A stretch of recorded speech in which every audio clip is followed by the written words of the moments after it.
Welcome back to the deep dive. Today we're tackling something huge, a genuine global health crisis that's maybe not always getting the headlines it deserves.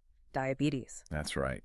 We've actually got the very latest data here, the brand new IDF Diabetes Atlas, the 11th edition for 2025. It just came out. And it's a crucial update. Absolutely. So our plan today is to really unpack the scale of this, look at the honestly shocking future projections out to 2050, and dig into this massive imbalance, this disparity in who's affected, who's paying now, and who's likely going to bear the burden down the road. We're sort of thinking of it as this great inversion of global health debt. That's a really good way to put it. And it's important to stress the source. This isn't just another minor update from the IDF. Right. They've significantly refined their approach this time. They were really rigorous, excluded older data sources, anything before 2005, and brought in national registry data, adjusting carefully for undiagnosed cases. And for the first time, they're projecting all the way out to 2050. It gives us this, well, frankly, quite alarming mid-century picture. Okay, let's just hit everyone with that main number right away, the scale. Yeah. It's almost hard to grasp. It really is. So here it is, an estimated 589 million adults. That's people aged 20 to 79 living with diabetes globally right now in 2024. 589 million. Yeah. And think about that age group, 20 to 79. That translates to 11.1% of the world's population in, we consider their prime adult years. 11%. 1 in 9 adults. And if that number itself isn't staggering enough, the projections, that's where it really hits home. Exactly. The speed of the increase is, well, it's alarming. The 589 million, it's projected to decline to 853 million by the year 2050. 853 million. We're talking about a 45% increase in just over 2 decades. 45%. That just suggests health systems globally are heading towards a breaking point, doesn't it? It absolutely does. They're simply not set up to handle that kind of load, especially not that quickly. So that's the global snapshot. Let's drill down a bit. Who's most affected right now? Age seems like the big one. Oh, absolutely. Age is the key risk factor, no question. The prevalence, it's pretty low among younger adults, say 20 to 24. It's around 1.9%. Okay. But then watch that curve just shoot up. By the time you get to the 75 to 79 age group, the prevalence hits 24.8%. Wow, almost a quarter. 1 in 4 people over 75. That's a huge demographic issue in itself, especially for countries with aging populations. Definitely. What about things like gender or where people live? Urban versus rural? Yeah, interesting points. The prevalence rates are pretty similar between men and women, actually. But in terms of raw numbers, there are about 9.8 million more men than women living with diabetes in 2024. Okay. And yes, the urban setting is dominant right now. You've got roughly 400 million people, 399.6 million with diabetes in urban areas. That's a prevalence of 12.7%. Compared to rural? Compared to 189.1 million in rural areas where the prevalence is lower at 8.8%. That global shift towards cities, it's clearly a factor driving these numbers up. That urbanization piece feels critical when we look ahead because you said the growth isn't uniform. A 45% global increase is bad enough. But where's the real explosion happening? Right, and this is where that inversion idea you mentioned really starts to take shape. 45% globally is deeply concerning. But two regions are facing absolutely explosive growth. Okay. The Africa region AFR is projected to see its diabetes numbers increase by a staggering 142%. 142%? Yes, taking their total to about 60 million people by 2050. Mm-hmm. And right on its heels is the Middle East and North Africa region, MENA. They're projected to increase by 92%. 142% increase in Africa. Just pause on that. Are global health systems, is the funding realistically ready for that kind of surge in those specific regions? Well, the Atlas data strongly suggests no, not even close. Yeah. And it highlights that economic inequity starkly. Listen to this. 95% of the total increase in people with diabetes by 2050. It's going to happen in low and middle income countries, LMICs. 95%. So the problem is accelerating fastest. Exactly where the resources to fight it are the most scarce. So the crisis is shifting geographically, but looking at today, right now, who has the highest numbers currently? In terms of sheer volume, the Western Pacific region, WP, leads. They have 215 million people with diabetes now. Okay. But if you look at the age-standardized prevalence rate, the highest is actually in the MENA region, Middle East, and North Africa at 19.9% in 2024. Yeah. Almost 1 in 5 adults there, adjusted for age structure. And country-wise, the big players? The top 3 are probably no surprise. China leads with 148 million, then India with 89.8 million, and the USA third with 38.5 million. Okay, that paints the picture of the scale. Now, let's pivot, because you mentioned something earlier. The hidden crisis, the undiagnosed cases. This feels like a huge driver of future problems. It is, honestly, maybe the most critical statistic in the whole report. Mm-hmm. Globally, 42.8% of adults living with diabetes don't know they have it. Nearly half. Nearly half. That's 251.7 million people. They're walking around completely unaware, untreated, and therefore at incredibly high risk for all the severe complications: blindness, kidney failure, amputations, heart disease. And I bet the diagnosis rates vary wildly by income level. Oh, absolutely. The disparity is stark. In low-income countries, 58.7% of cases are undiagnosed, almost 6 out of 10. Wow. Compare that to high-income countries where it's still too high, but much lower, 28.9%. And regionally, is there one area that stands out? Yes.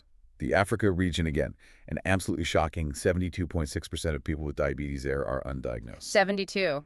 Nearly 3/4. 3 out of 4 people with the condition don't know it. Yeah. You can't manage the disease at scale if you can't even find it. It screams for massive, immediate improvements in screening.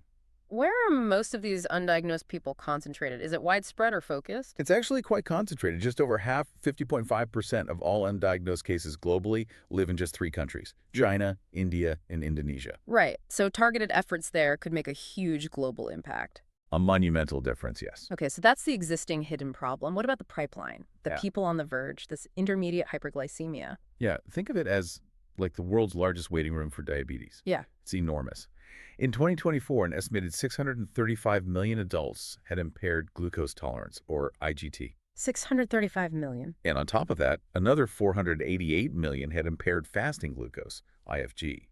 Add those together, you're looking at well over 1 billion people sitting in that high-risk zone, many likely to progress to full-blown diabetes relatively soon without intervention. 1 billion people. It's Yeah. just, the numbers are relentless. And while type 2 is the vast majority, you mentioned the Atlas has new insights on type 1 diabetes, T1D, too. Yes, they've provided robust new data. Globally, there are 9.15 million people living with T1D across all ages. Okay. But what really struck me was the shift in diagnosis. Get this.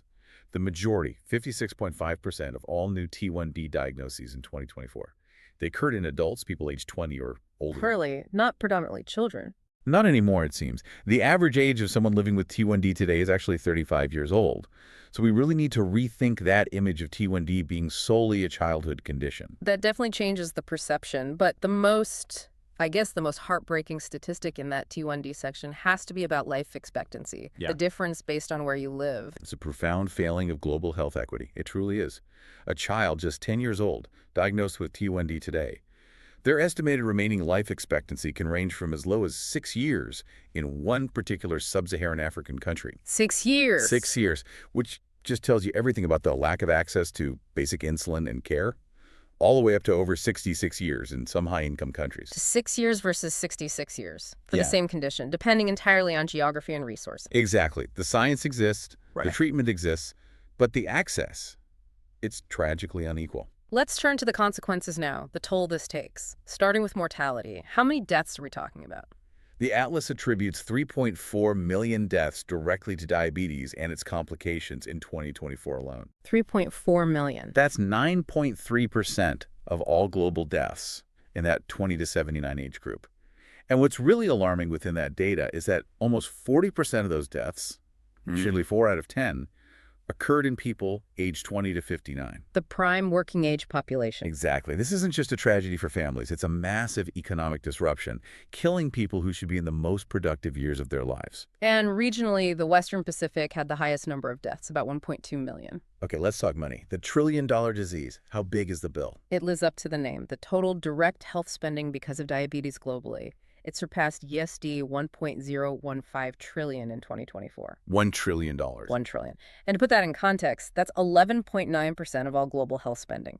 Nearly 1 out of every 8 healthcare dollars spent worldwide goes to managing diabetes. 1 in $8. And this is where that inversion theme comes roaring back, right? Where is that $1 trillion actually being spent now? The concentration is extreme. The North America and Caribbean region NAPC accounts for a staggering 43% of that entire global spend. 43%. Yes, USD 439 billion is spent just in that one region, primarily the US and Canada. So while it's a massive cost burden there currently, focusing only on that risks blinding us to where the the tidal wave of future cases is heading. How big is the difference in spending per patient across regions? It's almost unbelievable. The health spending per person with diabetes varies by more than 70 times across the different IDF regions. 70-fold. 70-fold. So NASD is at the top, spending an average of $7,811 per person with diabetes each year. Compare that to the Southeast Asia region at the bottom, spending just $108 per person per year. $7,800 versus 108 others. That disparity explains everything about that T1D life expectancy gap, doesn't it? It perfectly illustrates it. Access to care, medication, monitoring, Right. it's all tied to that spending. And that huge cost, that terrible human toll, it's all driven by the complications. Let's touch on the big ones: cardiovascular disease, CVD. Yeah, for people with type 2 diabetes, the heart risks are dramatically higher. The data shows they have a 73% higher risk of having a heart attack 73%. and an 84% higher risk of developing heart failure compared to people without diabetes. It's like pouring gasoline on the fire for heart disease. And the report mentioned data gaps here, too. Yes, critically, there's a real lack of data on non-fatal cardiovascular outcomes in those low and middle-income countries. We know mortality is higher there, but we might be massively undercounting the disabling effects, the long-term burden, in the very places where the diabetes crisis is set to grow fastest. Okay. What about the brain, the link between diabetes and dementia? That link is becoming clearer and clearer. The Atlas confirms people with diabetes have a 56% increased risk of developing any type of dementia. 56%. But it gets even more specific. For vascular dementia, that's dementia caused by problems with blood flow to the brain, the risk is 103% higher. Double the risk. Essentially double. And this is important because vascular dementia is potentially more modifiable, better blood sugar control, better blood pressure management. These could theoretically reduce that specific risk. And you mentioned earlier the timing matters when you get diabetes. Absolutely. The research shows the younger someone develops type 2 diabetes, the higher their risk of developing dementia later in life. It adds real urgency to intervention efforts, especially for younger people diagnosed. Okay, quickly then, the other major complications. Eyesight. Diabetes-related retinopathy, or DIR. Some form of it affects 23% of people with diabetes globally. And crucially, 11% of those people have sight-threatening DIR. Millions are at immediate risk of losing their vision.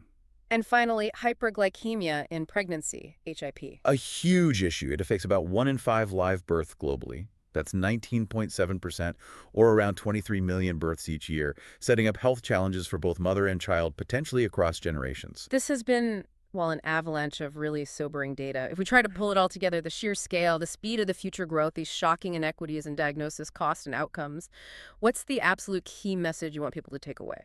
I think the core message has to be that this crisis is fundamentally defined by inequity. You have, 43% undiagnosed globally? That's 251 million people getting no treatment, fueling future complications and costs. You have that billion-person pipeline of IGT and IFG. So early detection, aggressive management, equitable access to care, these aren't just nice-to-haves.